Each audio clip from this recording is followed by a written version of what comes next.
Hello, good morning everyone. Today is Wednesday. I'm your teacher for today, Teacher Shelly, for our 47th week, day 2 of our Maritime English lesson. So, for today, we will have our part 2 of our topic for Maritime English course, which is all about flooding. So, in a while, we will start with our lesson. So, the part 2 will be all about flooding control and damage. Okay? Now, what are we going to do when there's flooding? How we are going to control the situation and how we are going to assess. Okay? And next is the watering operations and pumping.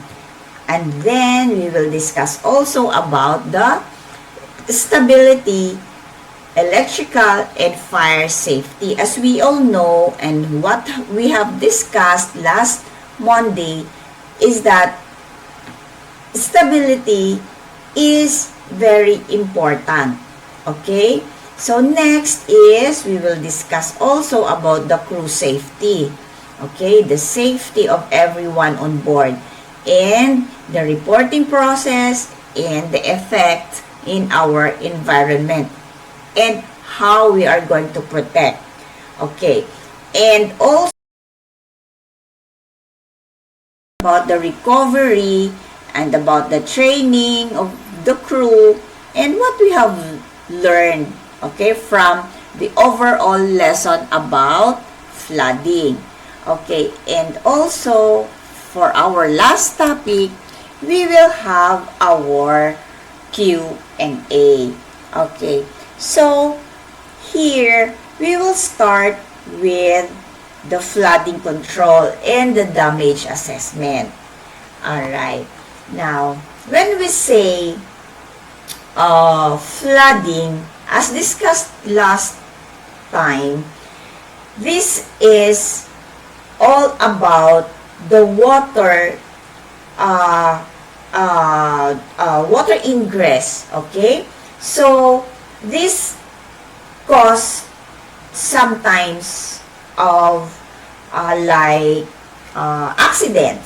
Okay? And then internally, there is something that is malfunctioning. That is why also there's flooding occurs. Okay. Now, for our part 2 overview, it focuses mainly on how the crew controls flooding. Okay? After the incident. Now, this includes identifying where the water is coming from, no? And then, how you are going to assess the damage. And then also, what are you going to do temporarily or a temporary solutions, of course, to reduce or stop the flooding. Because if we cannot control that, there will be loss of stability, or worst scenario, there's sinking of the vessel. So, in order for the crew to prevent that, we have to have a team effort here.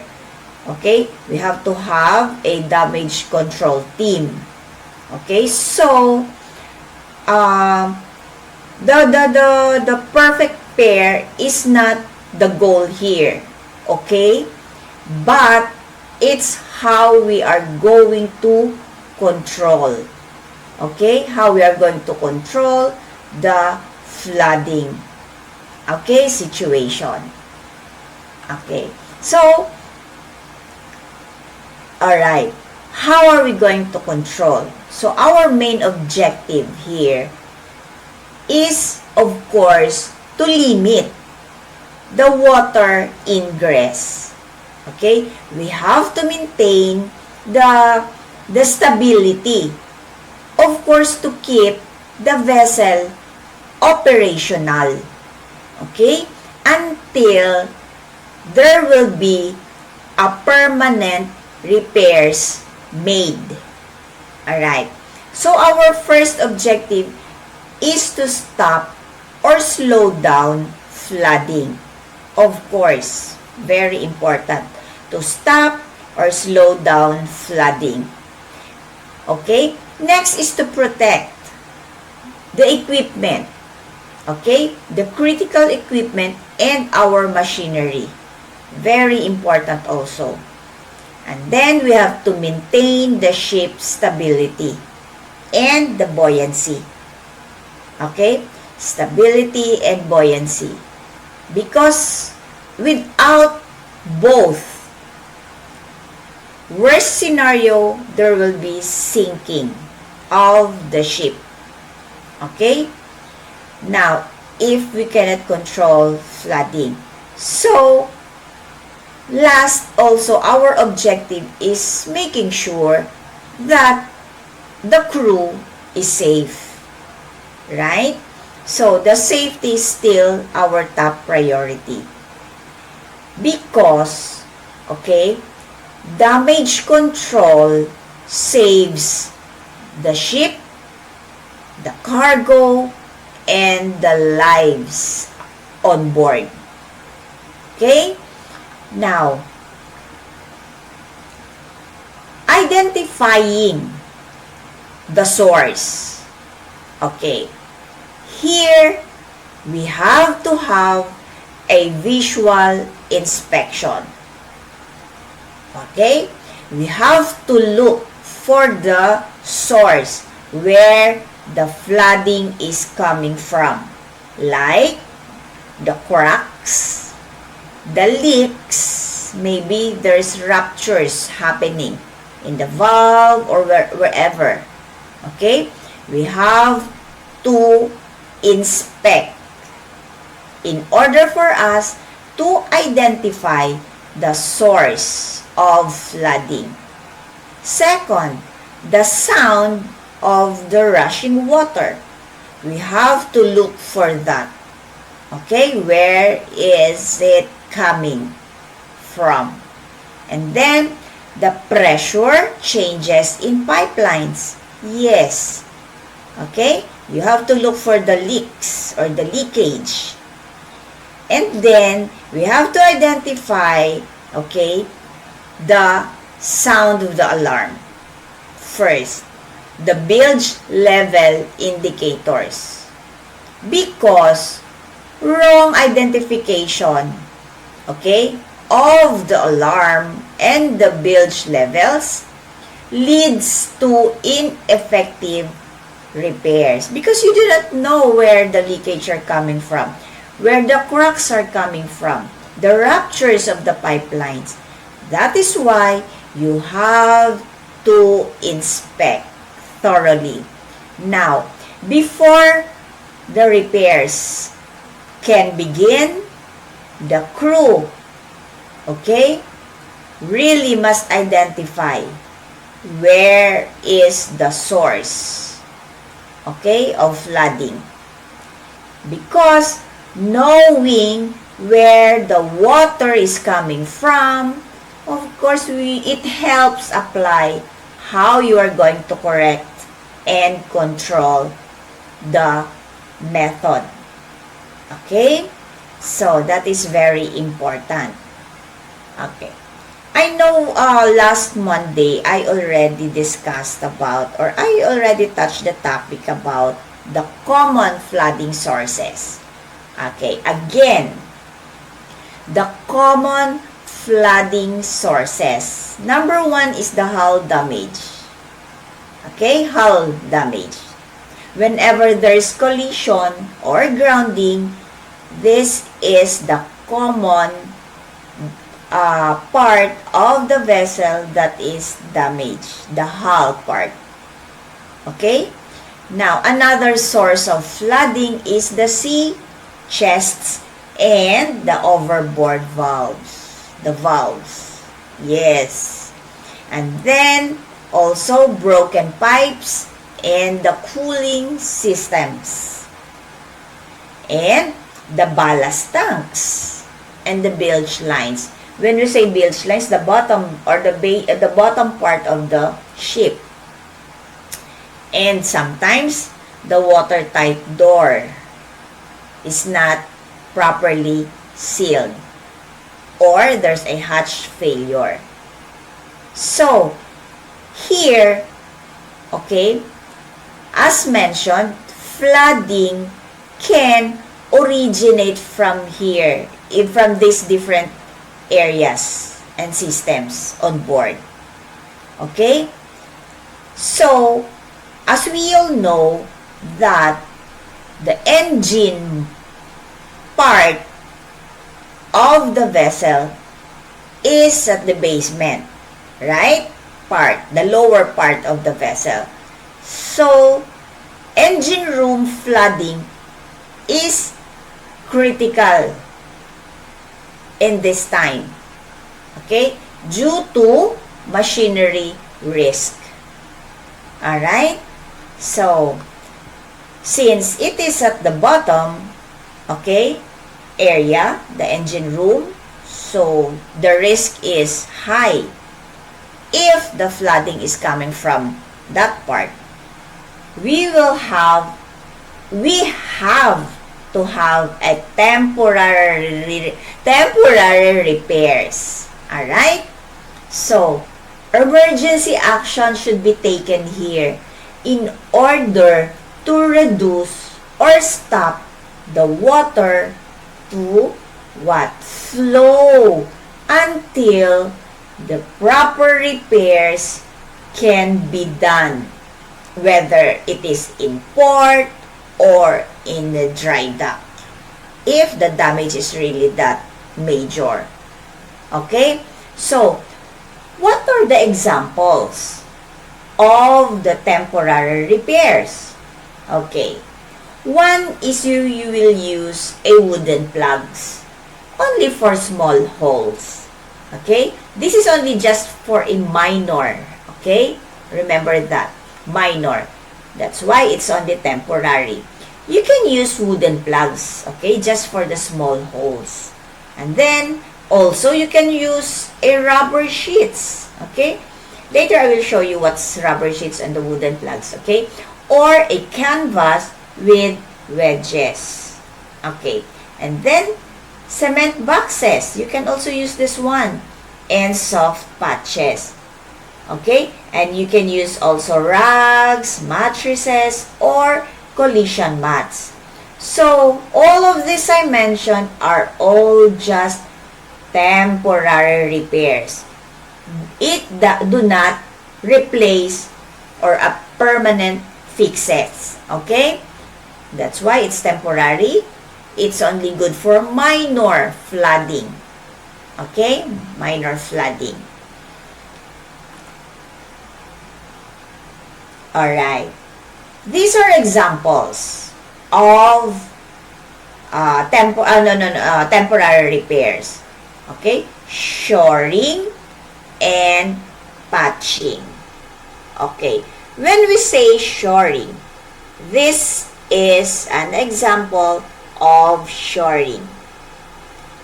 It uses a wooden beams here, okay, as you can see in the image, or sometimes a metal support, okay, to prevent bulkheads from collapsing, okay, and also it maintains a structural integrity. Okay, this is just a support. Okay, temporary. Okay, and then about patching, this one, okay, this one covers the damaged areas, no, to stop the leakage. Look, there is still water, okay, coming from the damaged area. So, you use patching also. Aside from shoring, you can use this one. Okay? It could be internal or external patching to be done. Okay? Because this one requires a correct size and pressure support. Okay? In this area. So, shoring and patching are methods that are used both. This is used to support the damaged structures, and what's important is you can seal the leakage just to stop the flooding. Okay? So, next is the watering, operations, and pumping. Alright.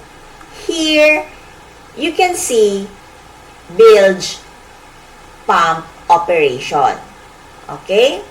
So, the bilge pumps, these are used, of course, to remove the water from the bilges and from the flooded spaces.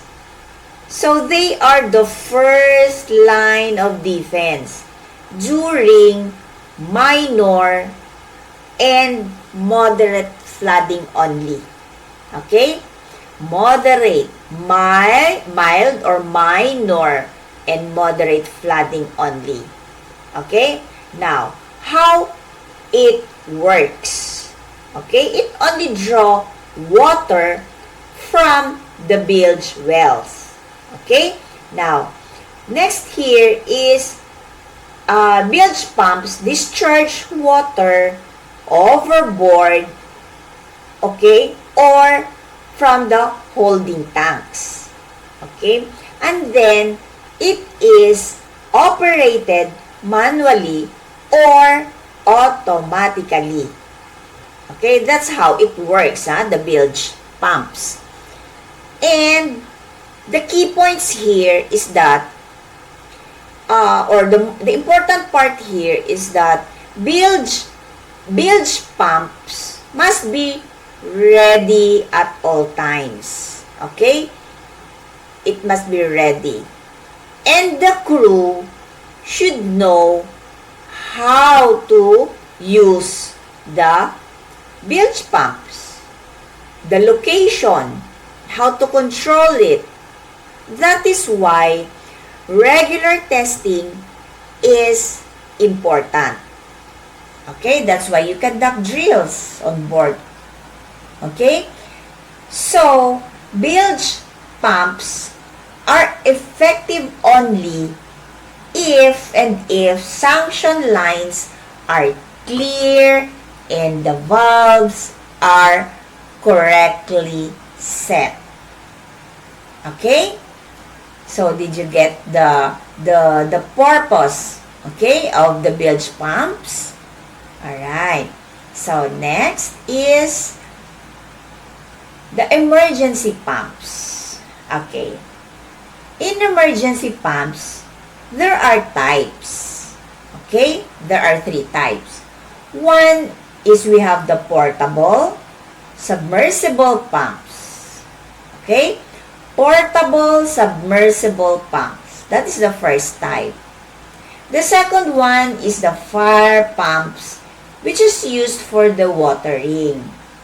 Okay, the fire pumps. And then the third type is the educator systems or the Venturi effect. Okay, this is the emergency bilge, okay, pump. Okay, now, emergency pumps are used when the main bilge pumps fail or are insufficient. Okay, the emergency pumps are used. This one. Okay, when the main pumps failed, okay, these types are used. Okay, so these pumps are critical during serious flooding situations. Okay? Now, of course, this is not just a display in the vessel. Of course, you have to know how to use this. Okay. When are we going to use emergency pumps? One is there is a power failure. You will use this one, these types. And then, if there is a rapid flooding. Okay? And then, if the engine room is flooded already. Okay? So, these types are used, okay, when there is power failure, there is rapid flooding, and if the engine room is flooded already. Okay? You will use the three types, either the three types of the emergency pumps. Okay. In a certain equipment, there are rules. Okay? The rules of the pump safety is number 1, not or never operate electrical pumps in unsafe water levels. Okay? Now, you have also to make sure that there's a proper grounding and insulation. Okay? And then you have to avoid to keep the pump running when it is dry. Okay? And then, of course, you have to monitor if there's overheating and vibration. Okay? And then, you have to keep clear of moving parts and hoses. Okay? Those are the safety rules, okay, on how you are going to use the pump. Okay? Because operating the pumps during flooding involves several risks. So, we have to have safety procedures and must always be followed, of course, to prevent injury and the damage of the equipment. So, again, crew safety is still the most important than saving the equipment. But as much as possible, there's no damage of the equipment and the crew is safe. Alright? So, you have to know that. Okay. During a pumping procedure, communication is very important. Okay? Now, who is involved here? Whom you are going to communicate during pumping? Number 1, engine room. Okay, you have to have a clear communication with the engine room.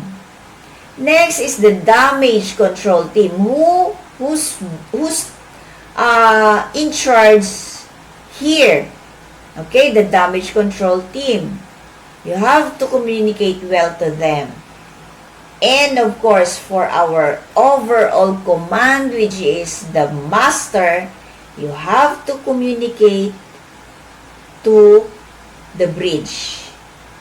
So, from engine room, damage control, and the master or for the bridge, there should be a clear communication with each other. Because effective communication ensures that there's a well-coordinated pumping operations, right?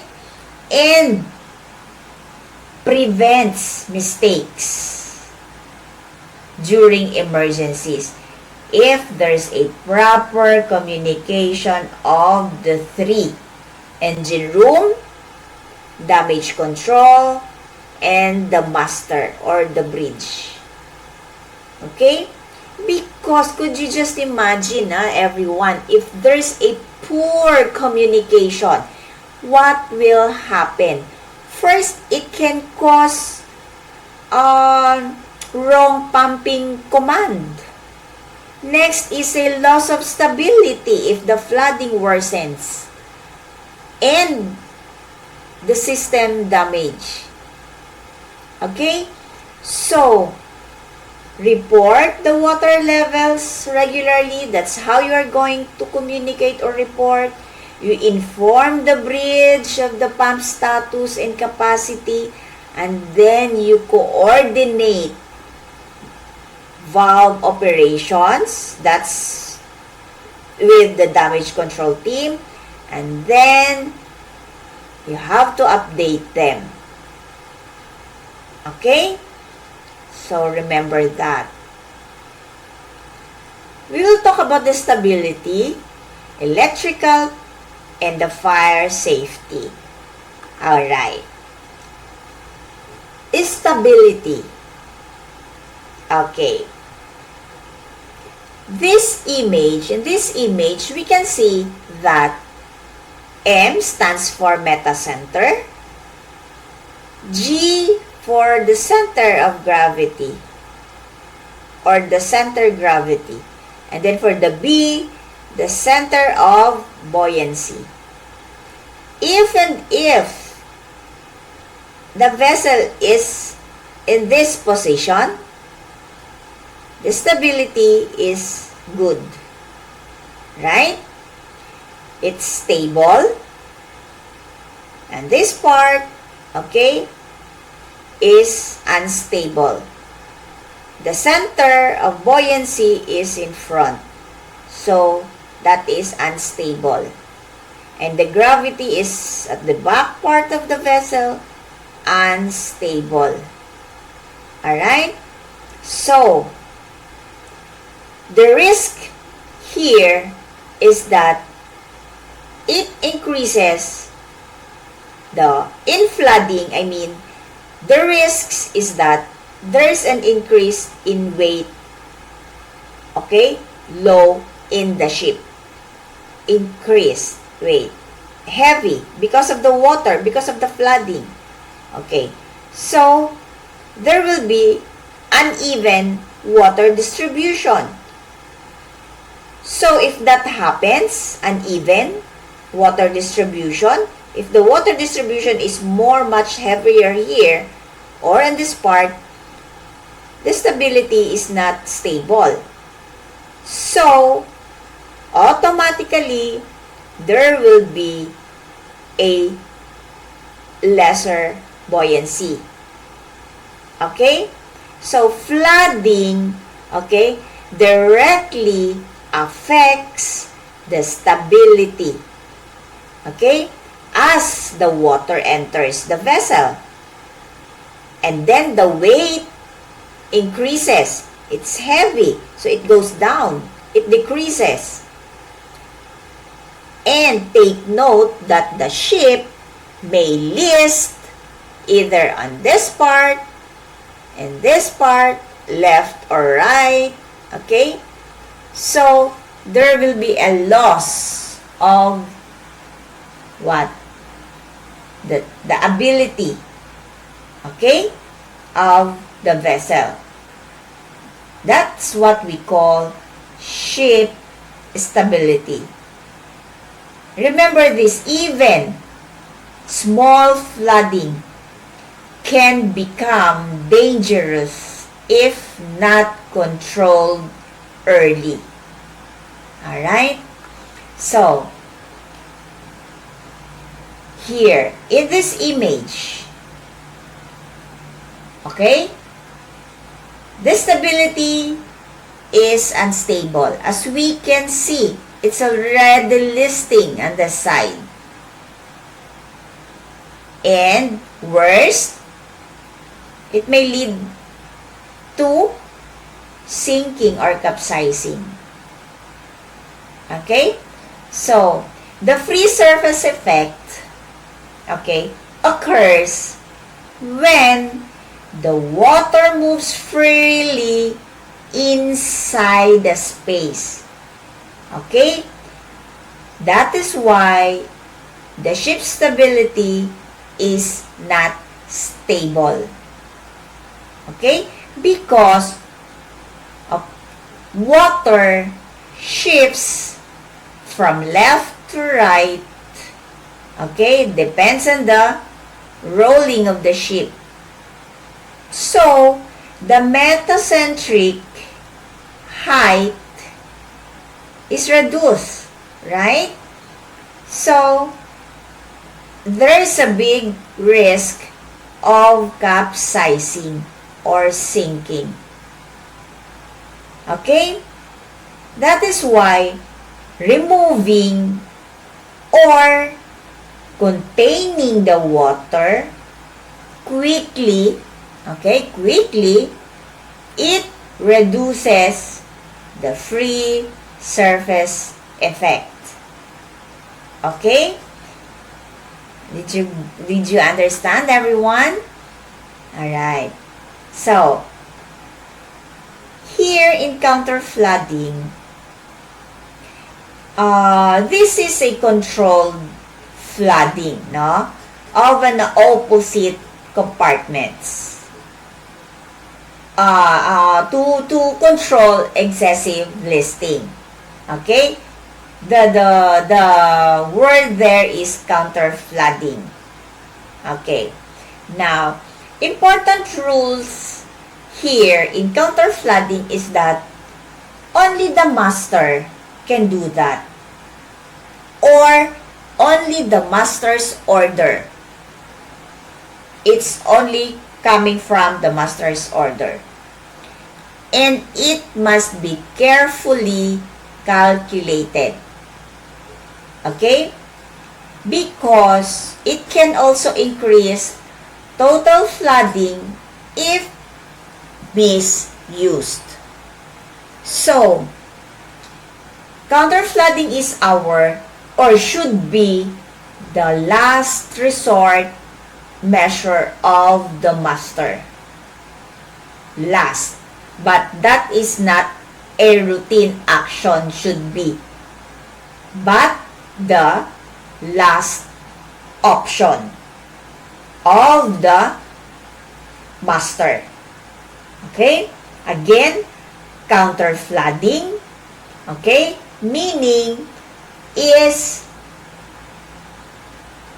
you control this, you control the flooding, okay, of through the opposite compartment of the vessel to correct excessive listing of the vessel, and it's only be under master's order.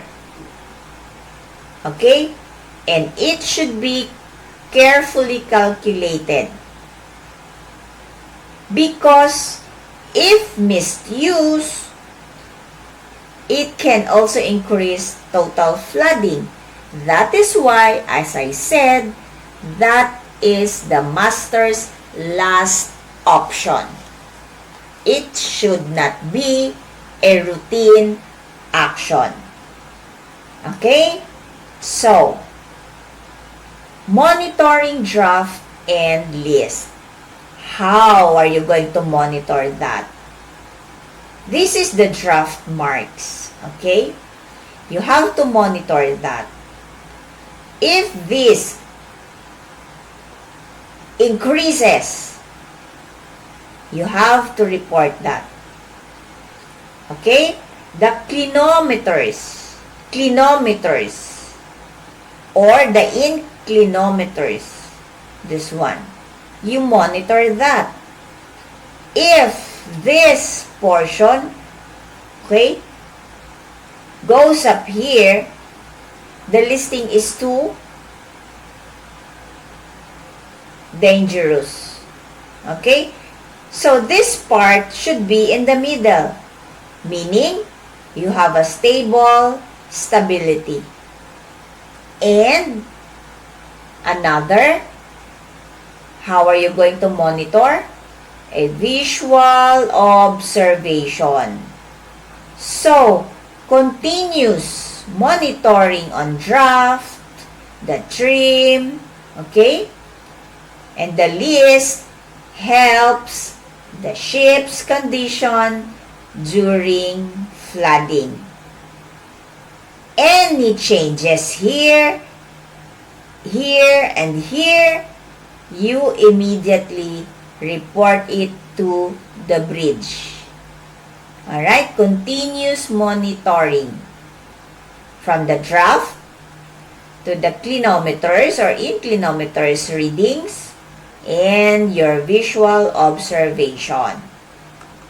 Alright, so here as we can see, this is the bridge team. Okay, they coordinates, okay, all flooding response actions, and they maintains overall vessel safety. Okay, so here they are not just standing, all right, they have big responsibilities. First is to maintain situational awareness. Alright? Here, they have to communicate with the engine room and to the damage control teams. Okay? And they are the ones responsible adjusting the speed, okay, and heading if needed. Okay? And then the master decides on counter flooding, or worst is the abandonment. Okay? So, good leadership prevents, okay, panic and confusion between the crew on board. So that is the role of the bridge team.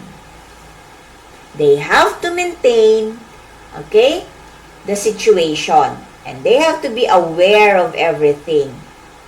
They have to communicate with the engine room and the damage control team.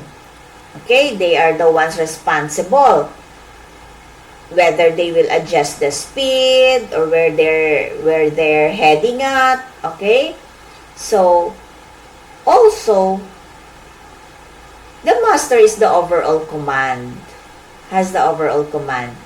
Whether he decides to have a counter flooding, or whether in worst scenarios, whether he will announce abandon ship. Okay? So, that's the role of the bridge team. Alright. Now, let's go to the engine room. So, if we have bridge team, okay, we have engine room team. Alright. So, here, they place, okay, a critical role in controlling flooding because of the machineries here. They have to maintain the power. Okay? Now, as like the bridge team, they have also a big role. They have a big responsibilities. Okay, because they operate, okay, the bilge. They operate bilge, and then for the other machineries like the emergency pumps. They are the ones responsible to that. Okay. Also, they have to protect this part, okay? So they will isolate the damaged systems, of course. Okay? So, for example, the water is coming from the somewhere from the hull part. So they are the ones responsible of isolating that part, the engine room department. And of course, they have to monitor the machinery's safety. And they have to coordinate right away to the bridge. They will report everything to the bridge. So, since this is the heart, they say, the heart of the vessel, okay, because all the equipments are here, the machineries, okay, engine room flooding is one of the most serious emergencies on board. Okay, remember that.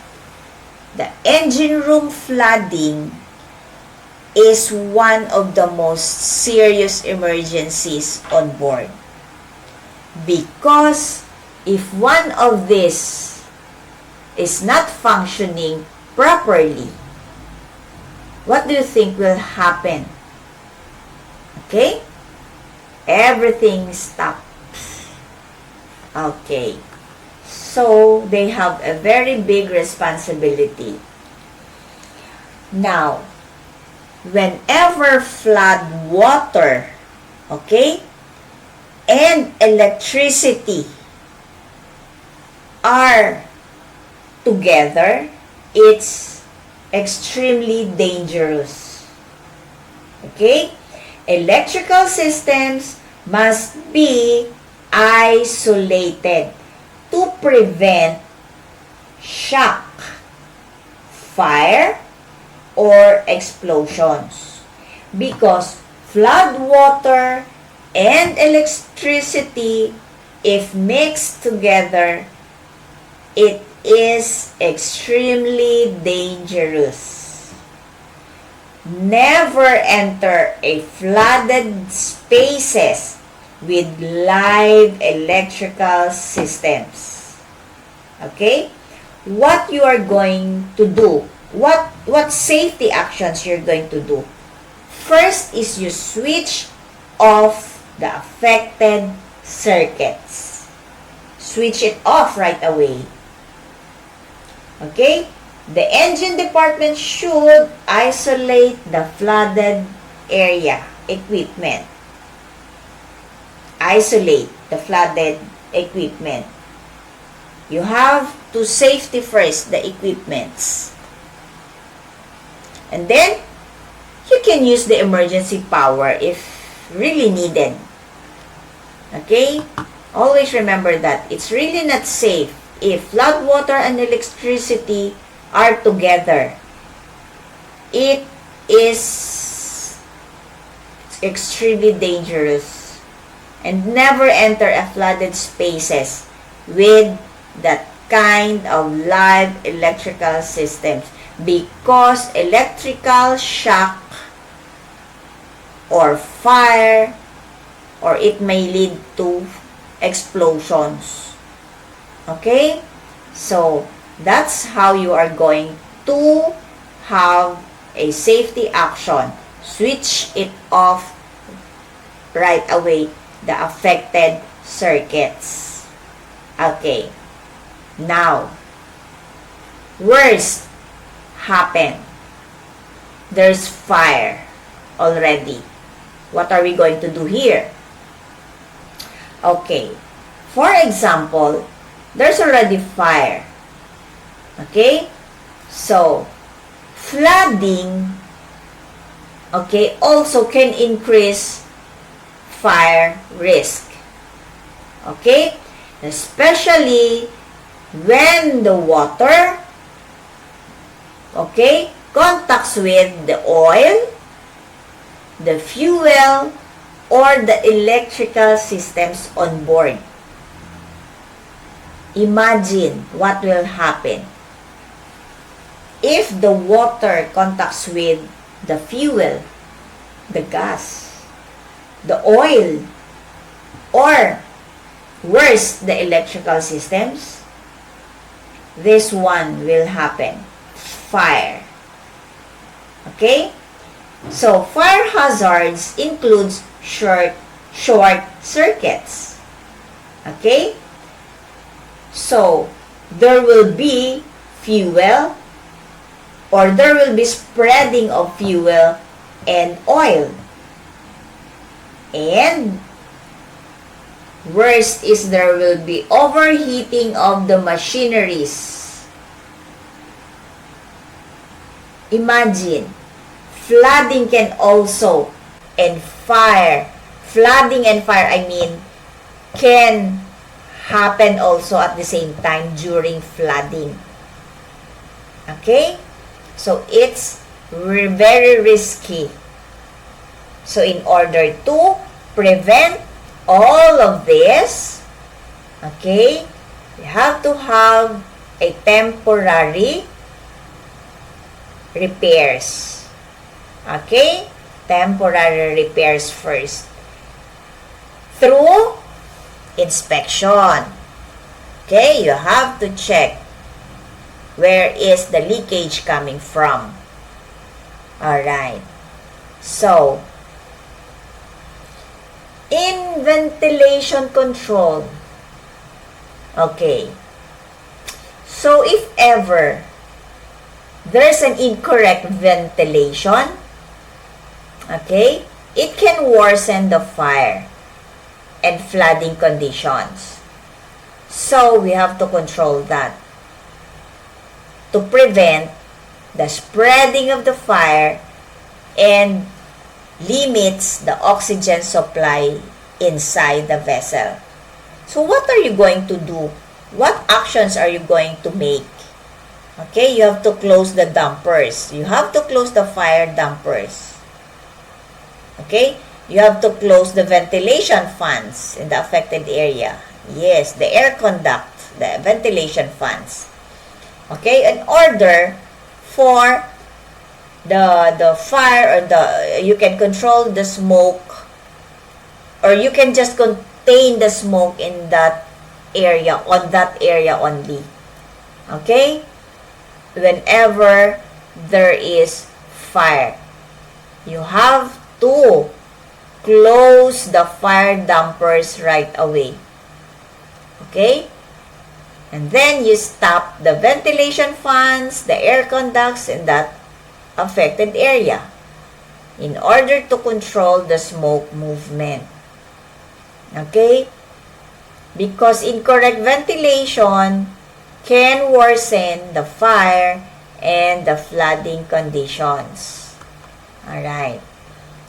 Now, yes, boundary cooling. This boundary cooling is used, okay, to cool down the surrounding structures, okay, during fire. In order to prevent spreading of the fire, you will use boundary cooling. Now, how does boundary cooling works? Okay, so water is sprayed on the bulkheads or index. Okay, it is sprayed. Okay, in order to prevent the transfer of heat to the other side or area of the vessel. Of course, to protect the other or the adjacent compartments. Okay? So, boundary cooling supports fire containment and ship survivability. Okay? So, boundary cooling. It's just like you are spraying water on this side. For example, the fire is on this side. Okay, this side. So, what you will do is you will spray water in this part, okay, in order to prevent the heat or the transferring of heat from this side to here. So, that procedure is called boundary cooling. Okay? So, next is the crew safety, the reporting, and environmental protection. Alright, here, crew safety. Yes, the most important part while on board the vessel. No other task is more important than the crew safety. Not just during flooding, no? Or during damage control operations. Okay? The safety of the crew is the top priority. That is why continuous monitoring, make sure that no one is injured, no one is trapped inside, and no one is exposed to danger. Okay? That is our objective while on board. Crew safety. Okay? Crew safety. So, here, there are measures how we are going to have a crew safety monitoring. One, of course, is the regular head count. If all of you are 22 crew on board, of course, whenever there is emergencies, regular head count is done. Okay? Regular head count. So, monitoring for any fatigue or stress from the crew, or did you use your proper protective equipment during emergency drills, okay? And of course, the most important here is that you are restricted in accessing to dangerous or flooded areas. That is a part of crew safety measures.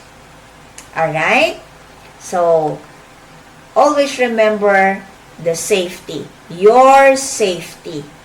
Okay.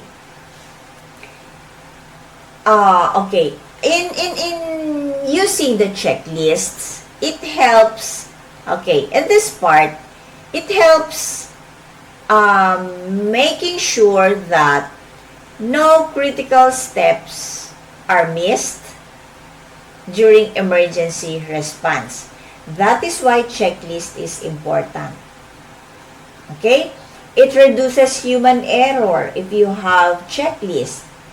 If you do that every time, every day. Okay? It provides a structured actions if you are under stress. Okay? It makes sure that standard procedures are followed if you have checklist. If you do this every day, well, there is no reason to have missed during emergency response because you did follow the checklists. Okay? So, examples of this is flooding response checklist, the damage control checklist, and the engine room safety checklist. So, checklists support decision making, especially if you are under pressure. This is common during emergency scenarios or cases. You are pressured and you are tense. Okay, you panic, but you have to bear it in mind that you have to control that. Okay? Next is all about reporting. Okay. It says here who reports. Who do the reporting? Okay. It's the master. Reports. Who reports it to the authorities? Okay? Because there's certain incidents, okay, that must be reported to the company first. Okay? And then to the port. Okay? And to the flag estate authorities. That is according to regulations. You report it to the company first, and then to the port, and then to the port authorities or flag state authorities. Who will do that? Of course, it's the master. And when to report?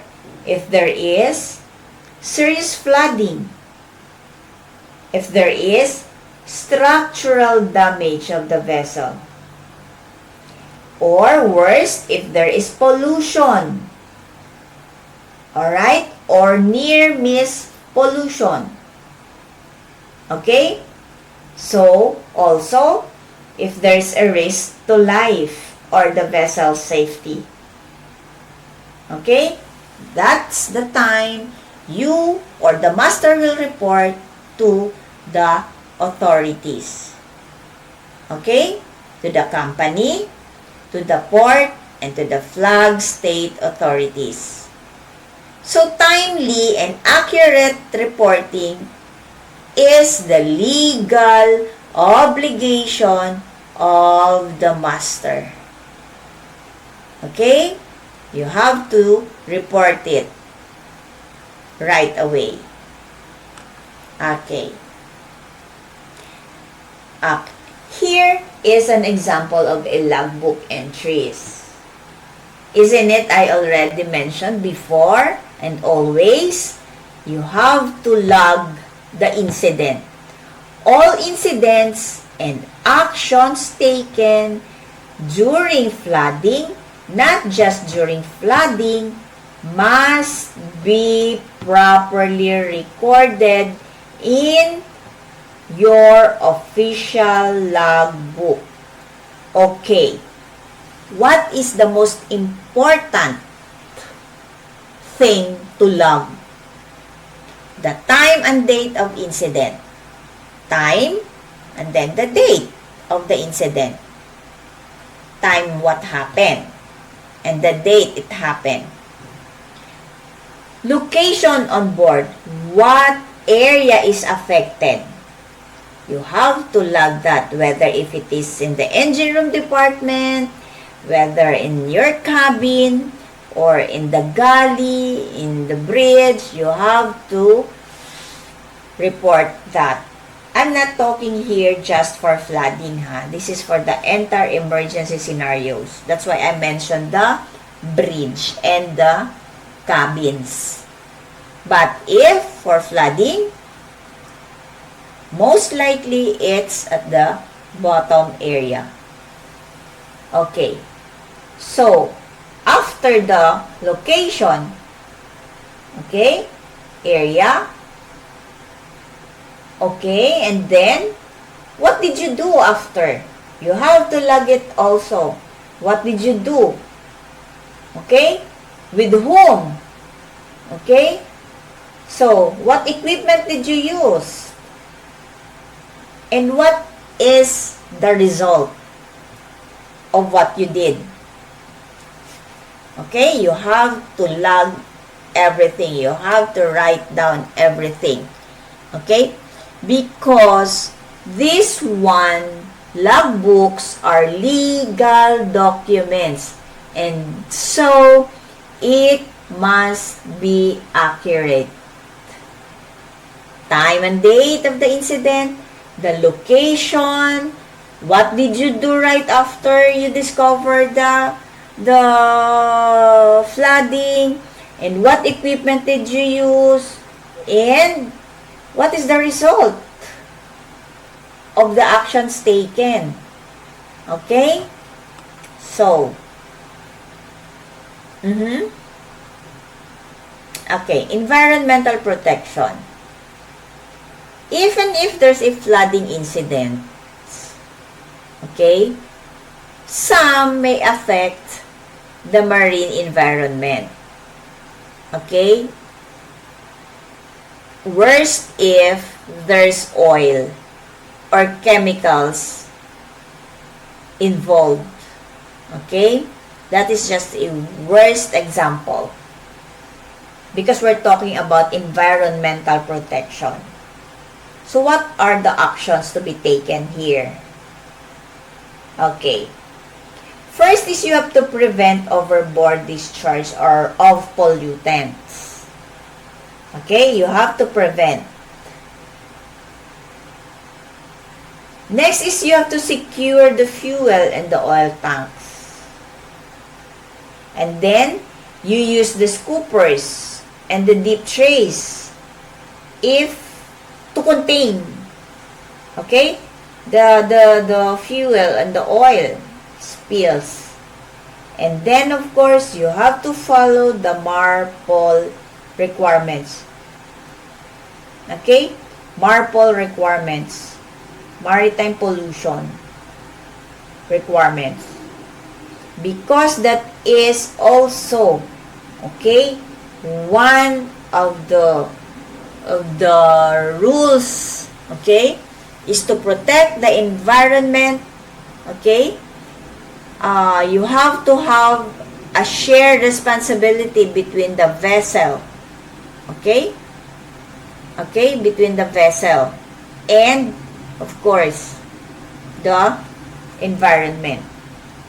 You have to protect. If there is oil spill. Okay?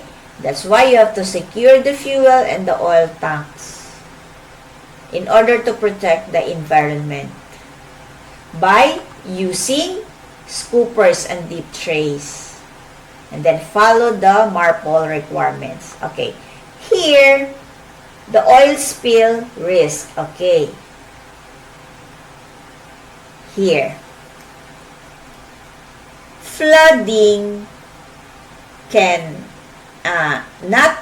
flooding not only causes fire, but also it can cause oil leaks or spills. Okay? Increasing the environmental and fire hazards. Why? What is the common cause of this? There's a damaged fuel tanks. There's a broken oil pipes. And sometimes, overflow from the bilge systems. Those are the common risks of oil spills. Now, what is the immediate actions here to take? Okay, you have to tap the source or look for the source of the leakage. Okay, you use absorbent materials in order for the material to absorb the oil. And then you have to notify the bridge and let the master report it to or notify it to the authorities. Okay. And then you activate the shipboard oil pollution emergency plan, the SOPEP. Okay?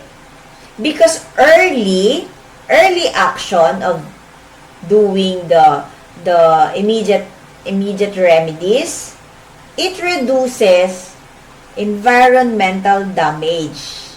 And of course, worst is the penalties. Okay? Worse is the penalties. So, in order to prevent all of this, you have to take immediate actions. Okay? This is all about oil spill risk. Recovery, training, and what you have learned. This is our last part. Okay, recovery. Let's talk about recovery phase. This is the different phases of disaster management. Okay. First is recovery. Next is the mitigation. When we say mitigation, what is your action plan? Okay? The action plan. And then you have the preparedness phase. Preparedness. And then you have the response. Okay. Here, in recovery phase, it begins after flooding. Okay? In recovery, it begins after the flooding is controlled and the situation here is stable. Okay? The focus shifts here from emergency response to a safe restoration of the vessel. That is the recovery phase. So, what is the activity you are going to do here during the recovery phase? First is you will confirm the flooding. If it is fully stopped or there's no flooding area already, that is the recovery phase. Okay, but you still have to continue monitoring the water levels because it's not yet 100%.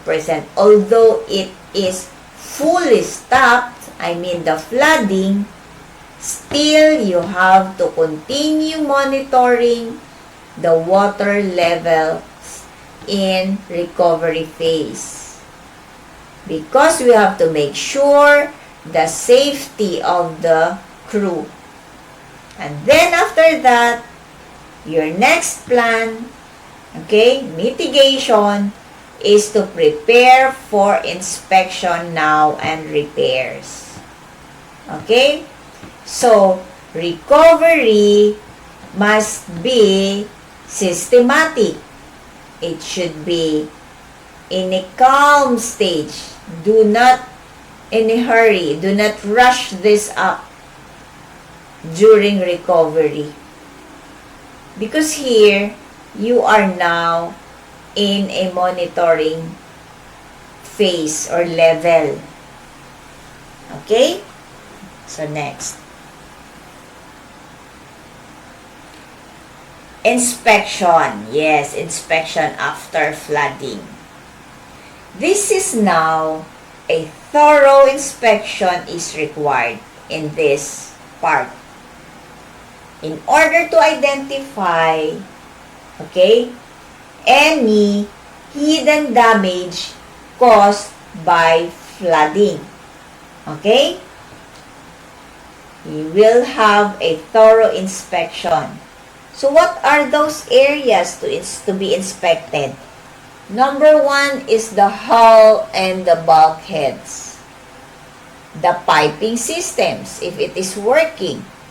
The electrical equipment, if it's still functioning. Of course, the machinery and the controls. And then, you check the watertight doors if still it is if the door is functioning well. Okay?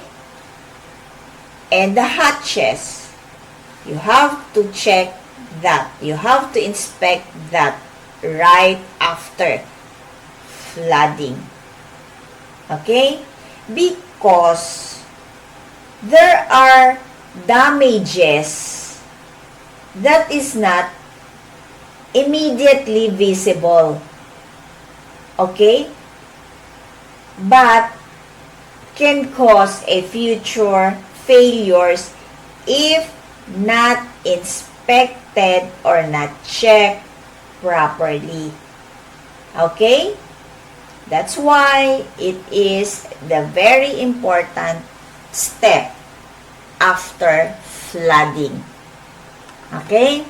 So, for restoring the normal operations, for in case we're now back to normal, how are we going to restore everything? Okay? How are we going to go to the normal operations? Okay, after the safety is confirmed. Okay, one is to dry everything. Okay, after drying, you test the electrical systems. Okay, and then you restart the machinery. You start it step by step. Alright? And then, you remove the temporary repairs when it is safe. Temporary, meaning the shoring, remember? And the patching. Okay? So, you remove it temporary, or you remove it when it is safe to do so. And then, you reopen the isolated systems gradually, slowly. Okay?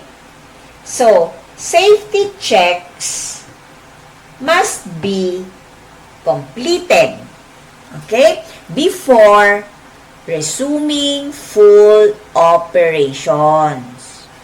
Okay? So, these steps are important.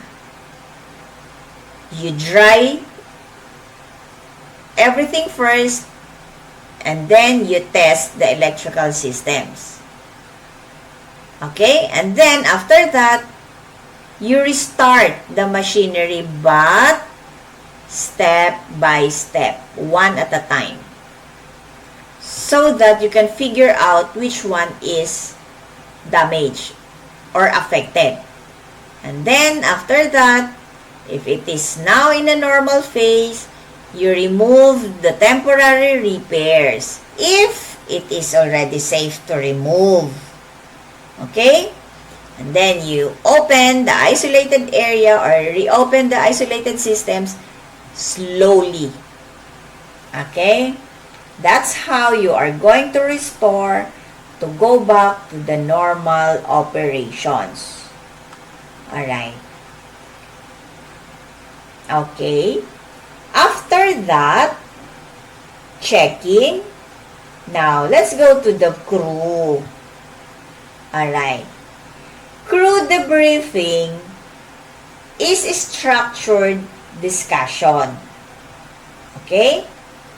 Now, to review the actions taken. And then, the actions taken that was during flooding incident. So, you will discuss everything. What happened, what time it occurred, what the location, what did you do after, what did you temporarily do to have it repaired. Okay? So, crew debriefing is very important. What happened, what went well, or what problems you encountered. Okay? If ever there is a communication issues, you discuss it. And then if there is an equipment that it did not operate well, you have to discuss everything so that you can take actions after. Okay? So, debriefing, it improves the future emergency response. Okay? You can improve the function of this machine. Okay? You can repair Okay, everything. Alright? So, the importance of training. Alright. Education. So, training prepares the crew, of course, to respond correctly under pressure in cases of emergencies, actual emergencies. Okay. Doing this drill training every time, okay, it builds confidence to us, to the crew. Okay? Because you are now familiarized with or on what to do. Of course, if you are now confident, if you are familiar of the procedure, it reduces panic mode. Right? Okay. It improves coordination between the crew. Okay? It makes sure that we use the equipment properly. We know what to do. We know how to operate. We know where to go. Who will contact. Who you will contact. Okay? In case of emergencies. That is why training or doing the drill on board from time to time is important in order for us or for the crew to build this confidence. Okay? It builds confidence so that in actual procedure or in actual scenarios, you will not panic because you know now what to do, right? You know what to get, what equipment to use, right? You know right away that you will use your PPEs, your personal protective equipment, and then you will go to the muster station, and then there will be a head counting of the crew, and then you will go to your assigned team, right? So, if you were doing that from time to time on board, well, confidence is built. Okay? Now, example of a recovery report. Because this document, okay, recovery report documents, okay, it is where everything is written. Okay? As I said, the date and time, the location of flooding, the cause of flooding, what did you do, the actions taken, did you do the pumping, did you do the repairs, or did you do the isolation? And then, the assessment of the damage, how big is the damage? Is it only a minor or a major damage? And lastly, what is your recommendations? Whether you will send the vessel to a dry dock or what? Okay? You have to report that everything. Okay? To prepare for the company review, for the audits, and for the inspections. That's why recovery report is important. It should be documented, everything. Okay? Now, psychological awareness. Okay. Flooding incident, of course, to others can cause stress. Causes fear. Okay? Now, it causes fatigue to all crew or among crew members. So, some are affected psychologically. Okay? So, when you see there's an anxiety or confusion, poor concentration of the crew, and there's a physical exhaustion, that is already a sign to watch for a psychological effect. So, what are you going to do? Okay, what are the measures? Okay, you just rest for a while, and then you have to have an open communication. Okay? And of course, by the support of your superiors or senior officers, okay, everyone can recover from psychological effect of flooding to the crew. Okay, because some have a what do you call this? Lesser way to handle. Okay, like for example, they panic too much. The crew panic too much. Okay, because of the flooding incident. So they're also affected. So mental health, of course, is also a part of a crew's safety. Okay, so we have to also take care of the crew. Okay, so okay, the role of the master. Okay, here the master, as I said over and over again, he is the overall responsible for the safety, the decision makings, and the reportings. Okay, he has all the control, the master all, or the overall command. Okay, he has a very big part of the vessel's responsibility. Okay, so he's the one communicating with the company and authorities. No, he has to ensure or make sure there's a proper documentation. So strong leadership of the master ensures order and confidence of the rest of the crew. Okay? So it follows strong leadership of the master. Okay. So there's a PSC and ISM relevance. No? Inspectors will check. So what will the port state control authorities will do? The ISM, which is the International Safety Management. We have a code that we follow.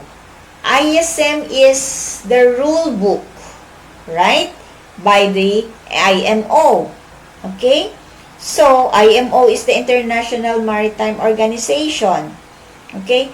Now, this ISM, okay, as we all know, that it requires the shipping companies to manage their ships, okay, of course, in a safe and in an environmentally responsible way, right? The ISM, they requires that.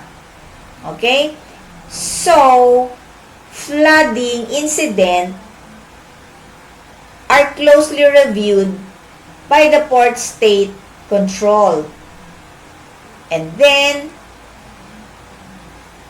they, or the ISM code and the PSC, are the ones doing the inspection or the audit. Okay, so what will the PSC and the ISM will check? Okay, one is the emergency preparedness of the crew. They will check that. So we have to be familiar. Okay? The crew should be familiar with the emergency procedures. Okay? The crew training records, they will check that. Okay? And then, of course, if the pumps and the valves are functioning well, because you will use this during emergencies. Okay? And sometimes they will check if you know how to use it correctly. The procedures you have on board and the checklist if you are doing that. So, good compliance, okay, prevents Of course, detentions and deficiencies. Worst is the detentions. That is why we have to maintain the ship's safety, of course, and for the crew. And if it follows the responsible way, okay, especially in the environment aspects, because if we are not following the rule, worst is they will detain the vessel. Alright? Or if it is in the minor cases, they will just give you deficiencies, but you have to rectify that right away. But it's really not good, no, to hear that you have you have a lot of deficiencies on board. Okay? So next, the common deficiencies, as we all mentioned, that inoperative bilge or emergency pumps. This is a major. The crew is unfamiliar with flooding procedures. That's why drills are important to do on board. There's a missing or outdated checklist. Yes. There's an incomplete logbook entries. Yes. And there's a poor communication during drills. So most deficiencies, all of these are preventable, right? Through continuous trainings and the drills. Okay? Because many port state control authorities' deficiencies are related to poor preparation and documentation. Okay? That is why there's a deficiencies, and these are all the common deficiencies. Alright. So, we will have a Q&A now. Okay, for question number 1, what is flooding on board a vessel? Okay, of course, it's very simple. It is the uncontrolled entry of water into the ship. Flooding. Uncontrolled entry of water into the ship. So next, why is flooding dangerous to a ship? Oh, could you just imagine you cannot control the flooding? Okay? Why is it dangerous? Because it affects the stability and survivability. Okay? It affects the stability and survivability. So next is, what is the first action in damage control during flooding? What is your first action to do? Okay? To control, okay, the damage control during flooding. You have to identify the source of flooding. Yes, you have to. Alright. 4. Which of the following is a common source of flooding? Yes.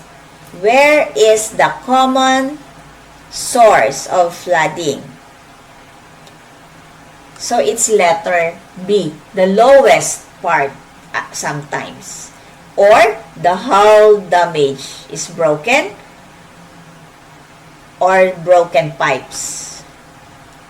So, what is the main purpose of temporary repairs during flooding? So, what do you think is the main purpose why you have to have a temporary repairs during flooding? Of course, to stop or reduce the water ingress. Okay? You have to have a temporary repairs to stop the water or reduce the water ingress. For number 6, what is the function of bilge pumps? Okay. The function of this is to remove the water from bilges. Okay? That is the main function of bilge pumps. To remove the water from bilges. Alright. So, when are emergency pumps used? When are we going to use this?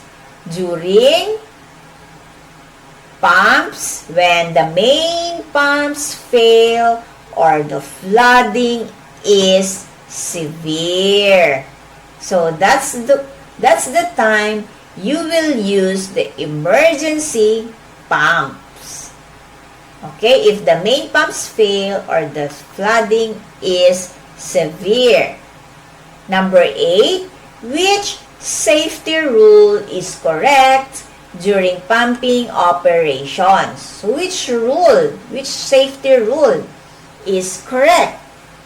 Of course, it's letter D. You have to avoid operating the electrical pumps in unsafe water levels. Yes, it's correct. You have to avoid that. Alright.